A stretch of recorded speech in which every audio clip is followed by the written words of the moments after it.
Hey friends, it's Laura with Laura's Handmade Haven. Welcome or welcome back. I'm so glad you joined me today.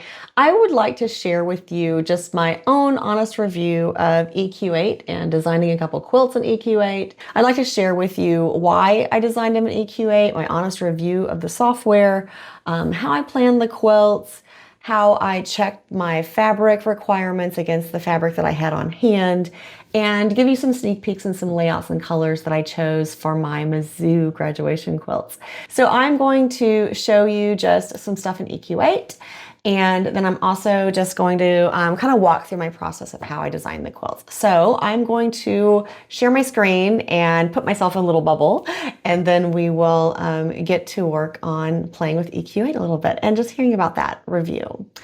So down here on my computer, I have EQ8 open, and I am going to be opening up my Mizzou quilt, which it says is already open. So I already had it open. That's one thing with EQ8 that's really kind of interesting to me. Like, you can open a project, and if you don't pick something to work with, then it looks like it's gone, but it's not. It's there. So you kind of have to, you just have to learn the software, I guess. And I have not had enough time to really devote to learning the software since I've been working on my master's, but now that's done. So I'm hoping to add some more time into my day, I guess, or my weeks to learn EQ8 even better. But this is kind of like a beginner's honest review. So my project sketchbook comes up, and you can see that I have several different quilts that I've played with in here. These are the quilts right here. And actually, I could probably delete some of these, but anyway. This is the quilt that I designed to do for Callie and me. And I used basically the fabrics that Benetech supplied me with, which was amazing. I got to choose the fabrics. One of their subsidiaries is Cycle Enterprises, and they have the University of Missouri fabrics. So I selected some University of Missouri fabrics to use from my Mizzou quilts, of course. And then they have a gold and a black that kind of coordinate with their fabrics. So those are the ones that I used. So in order to kind of play in EQ8, what you do is you import your fabrics first, and then you can place them wherever you want. So if I chose this black Mizzou logo fabric, I can put it in the squares that I have down here. And then it will kind of show you what the fabric looks like on the quilt itself, which is really helpful when you're trying to design a quilt. Now, there are a few things that you can do. You can like tell it to randomize and stuff, and then just do this. And then I don't know. I haven't played with randomize enough to truly understand what that means, except that it randomly selects colors and fabrics and things on your quilt. So another thing to add to the list of things I want to learn about EQ8. But I will say, for the most part, it was pretty easy to use. I enjoyed designing the quilt with it. The blocks, some of the blocks in here, you can use like the alphabet blocks. They're in the library. So if you go to the library, you can open up, there's like a ton of different blocks in EQ8 that you can play with. So you can just like go through there and decide what kind of quilt blocks you want to put in to your quilt, and then just have it add them. So I used all the alpha letters, and that's what I used for the MIZ and the ZOU on my quilt. And then I just resized those blocks, which it did take a little bit of work to figure out how to do that and to make it work correctly. Now, the one thing that I will mention, I wish there was a way to set the default settings for my printer, because most of the time I don't want to actually print it out. I want to like print it to a PDF so I can reference it on my tablet or on my laptop or whatever in my craft room when I'm making the project. And I haven't been able to figure out how to make the printer setup default for like the entire software. You can do it for a quilt, or a project, but you can't do it for the entire software default. But again, that could just be, I just haven't found the right place to do that. So this is what my quilt looks like. You can see here that I have my borders mitered, and that's because up on the borders, you have all of these different kinds of borders to choose from. So you can choose whatever you want. If you didn't want them to be, mitered anymore, you just click on the border that you want to revise and tell it what you want. So all that was easy. And then as you can see too, you can just here's this border I've highlighted in my quilt, and you can adjust the size or whatever that you need to the size. Now, one thing that I would point out is that all of these sizes are finished size. It's not your cutting size. So all of your blocks, your borders, everything like that with EQ8, you're working with finished sizes for your quilts, not cut sizes. And that's something that I had to kind of get used to, because I was like, wait, I want to cut this border at 2.5 inches, but I actually want it to be, I want it to be 2. So which one do I choose in EQ8? Do I put the 2.5 or do I put the 2? And you go with finished size as far as I can tell. So I would love to hear comments and suggestions from you guys. If you guys are EQ8 pros, please leave me comments and such down below the video, because I would love to hear your best tips for EQ8. All right, so I did design the entire quilt, and then when you go to, actually let me,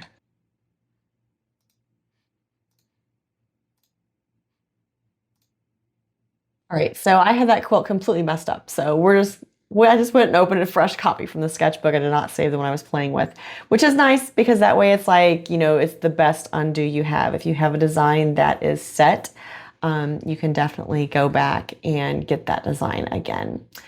So one of the things I love using this for is to figure out my yardage for different fabrics. And the thing that I will tell you is that all of these are so, so small.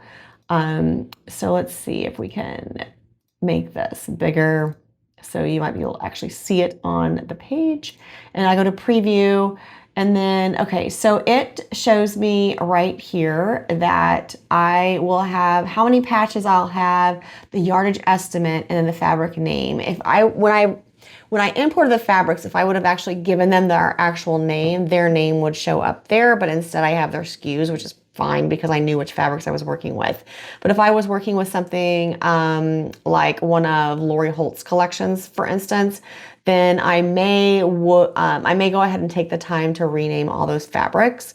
That way I know which one is which when I'm going through all my cutting and everything. So this is really helpful because it tells you about how much in yardage you need of each fabric that's in your quilt. It does not really give you, if I click on this square here, which is the black logo fabric, I have yet to find where I can see how many of those I need. It will tell you need one patch that is 6.5 inches square, but nowhere do I see where it actually counts those up for you. And that would be such a helpful feature, especially when working with squares and rectangles like I am in this quilt. It would be so nice to be able to say, and this is how many squares of this, and this is how many, on your black logo fabric, you need 36.5 inch squares, and you need 20, 4.5 by 9 inch rectangles, or whatever you need. I would love to be able to see how much of each thing I need, like a true cutting guide. I don't see that anywhere in EQ8 for any of the quilts that I have designed so far. If that's in there, let me know in the comments below, because I have Googled, I have used ChatGPT, I have hunted around, I have not found it. But if it's in there, that would be such an amazing thing for me. That would be such a great feature. So that's one of the things that I wish it did have. The other thing that I wish it had, let's talk about these letter blocks. So some of the letter blocks are fine and some of them are not. And there is a disclaimer in there that says, you may not have all the pieces that you need or whatever, which I really feel is kind of a disservice to the block, because if I'm going to use a block, then I would probably like to have all the pieces to the puzzle to cut it out. Now the M does, but I know this paw does not. So if you go and preview this, there are letters A through H on here, I believe, or J, A through J on the block for the paw print. But if you look at the cutting diagrams, you're only getting like the gold part of it. You're not getting any of the black pieces. That's kind of a problem because I had to go and do the math and figure out what all the pieces of black fabric, what size those were. And that took a little time, and that was kind of frustrating, to be quite honest. So, yeah. So that's kind of my review there. I do like EQ8. I definitely love being able to import the fabrics and seeing them on the screen. I like to be able to arrange the quilts and kind of see what it's going to look like in the different color schemes. And I do like being able to see how the borders and everything work. And that is one other thing that is kind of nice. You can click on a border and it will tell you. Now with the mitered borders, it's a little trickier because you know, if it was a straight border, it would tell you how long it would needed to be. But remember, that's finished size, so you need to go a little bit bigger. But if you click on a border and then click on, well, I guess you can't do the rotary cutting on that one. That's kind of interesting. If you click on like some of the borders, I guess, let's see if we can find a different one in the sketchbook. I think this one has straight borders. Yeah. So if I go here, whoops. That's not what I want to do. Print and export. If I go here and click on this border, since it's a straight border, I can go to rotary cutting and preview it, and it will tell me it needs to be 58.5 by 4.5 inches. So I know how big to cut my borders, pending everything on the interior of my quilt went right, and I'm at the right size. But for the most part, it should be fairly accurate, and you'll have a good idea of how much or how long your borders are and how big your quilt is. So both of those things are very helpful, and it gives you a really good way to visualize your quilt and see it before you actually start cutting fabric and making it. So there's also a lot of great blocks and a lot of great designs in there that come preloaded in EQ8, so you should definitely check those out if you have it. There's definitely some quick scrappy quilts in there that I think would be super fun to make. But anyway, this is what I used to design all 3 of my Mizzou quilts. 2 of them are the first design that I showed you, and those were for my stepdaughter and myself. And then this one is actually going to be for an advisor at Mizzou that was just so instrumental in my journey to my master's. So I'm excited to get this one done, and I may have some more sneak peeks on this one as I start assembling it, or this may just be the only picture you get of it. But either way, I do like EQ8. I can definitely tell that there are things in it that I enjoy and that I find helpful. And there are other things that I wish were improved, and just some features that were added to it to make it a little more helpful for quilters like me and you. So if you have EQ8, leave me a comment down below. Tell me what your best trick is, your best find in it that you have used. Do you like it? Do you not like it? Are there add-ons I need to look into investing into? How do you use it? How long have you used it? And give me a link to like your best tutorial or something that you found too for it.